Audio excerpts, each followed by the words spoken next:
Hello everyone, আমার নতুন একটি ভিডিওতে সবাইকে স্বাগত জানাই। আশা করছি সবাই ভালো আছে, সুস্থ আছে, আমরাও ভালো আছি। আজ বারটা বুধবার, আজ রাস পূর্ণিমা। সবাইকে জানাই রাস পূর্ণিমার অনেক অনেক শুভেচ্ছা। তো এখন বাজে দুপুর 2টো, আর এখন ভিডিওটা স্টার্ট করলাম। তার কারণ একটাই, সেটা হচ্ছে কি আজকে আমরা যাব রাস ঠাকুর দেখতে। তোমাদের সঙ্গে শেয়ার করব, তোমাদের সঙ্গে করে নিয়ে যাব বলেই কিন্তু ভিডিওটা শুরু করেছি। ভিডিওর সঙ্গে থাকো, দেখতে থাকো, অবশ্যই ভালো লাগবে। তো দেখতেই পেলে ওদিকে মামামকে ঘুম পাড়িয়ে দিয়ে আমি এখানে খেতে বসেছি।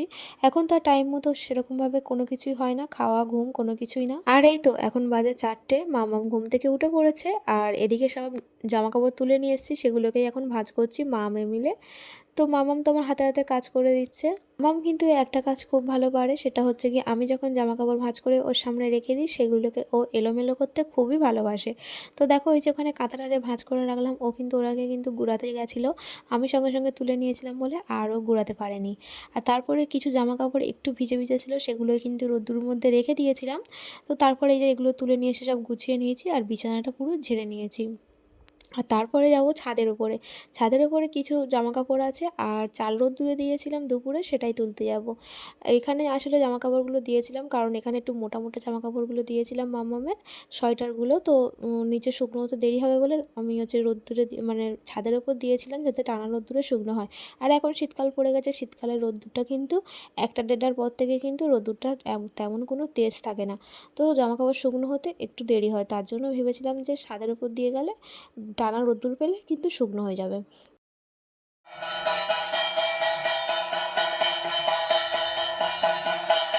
আমার অসুবিধার কারণে আমি পুজো সন্ধে দিতে পারিনি, তার জন্য কিন্তু দেখো ওদিকে মামাম আর মামামের জেঠু মিলে সন্ধে দিচ্ছে।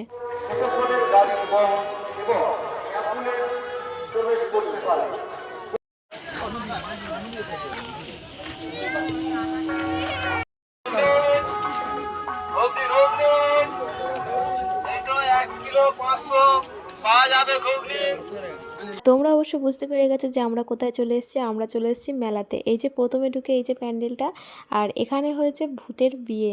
মানে ভূতের বিয়ের প্রতিটা সিন মানে দেখিয়ে দিয়েছে। এই যেখানে বউ যাচ্ছে পালকি করে, আর সমস্ত কিছু দেখিয়ে দিয়েছে। তো এই ভিডিওতে তো সব কিছু দেওয়া সম্ভব না, এত বড় ভিডিও, অনেকটা বড় ভিডিও। তো একটু একটু করে দিয়েছি, এটা দেখে নাও। তো ভালো লাগলে অবশ্যই কিন্তু কমেন্টে জানিও, আমি পুরো ভিডিওটা দেওয়ার চেষ্টা করব অন্য ভিডিওতে। তো এখানে রয়েছে রাসলীলা, মানে রাস ঠাকুর মানে রাধাকৃষ্ণ যে লীলা হচ্ছিল সেটা হচ্ছে ওখানে তুলে ধরা হয়েছে। ওখানে হচ্ছে কি সখীরা সবাই ঘুরে ঘুরে নাচছিল। আর এই যে এখানে হয়েছে 51টা গোপাল দোলনাতে দোল দিচ্ছে, মানে দোলনা করে 51টা গোপাল রয়েছে পুরো গোল করে। তো এই যে এখানে দেখো বাবা মেয়ে আর আমার মেয়ে আর আমি দুজন মিলে নাড়া দিচ্ছিলাম, দোলনা দিচ্ছিলাম গপুকে। চলো তোমাদেরকে আসল ঠাকুরটা দেখাই। এই যে ঠাকুর সামনে প্যান্ডেলের সামনে রয়েছে দুটো গোপাল, দু সাইডে দুটো গোপাল দোলনায় দোল খাওয়াচ্ছে। আর এই যে এখানে সব থেকে বড় ঠাকুর রয়েছে, সেটা হচ্ছে কি আমাদের ভোলে বাবা, এখানে বসে বসে সবাইকে দেখছে। এই যে এখানে দেখো একটা গোপাল দোলনাতে শুয়ে আছে, আর ওদিকে একটাও কিন্তু গপু আছে, সেটা হচ্ছে সেও কিন্তু শুয়ে আছে। এই যে এখানে দেখো দোলনা দিচ্ছে। এই তো এখানে রয়েছে মেন প্রতিমা। তো প্রতিমা হয়েছে কাঁচের চুড়ির ওপরে, কাঁচের চুড়ি দিয়ে ঠাকুর হয়েছে। আর নিচে রয়েছে মাটির প্রতিমা, তো মাটির প্রতিমাকেই কিন্তু পুজো হয়েছে। এইবারে চলো শেষে কি আছে সেটাই তোমাদের সঙ্গে শেয়ার করি। এই যে এখানে দেখো পুতনা বধ, তো আমি ঠিক এর মানেটা বুঝতে পারিনি। আর এখানে রয়েছে সতীদাহ প্রথা, মানে আগেকার দিনে যেসব সতীদাহ প্রথা মানে ছিল তখন, মানে সেইটাকে তুলে ধরা হয়েছে।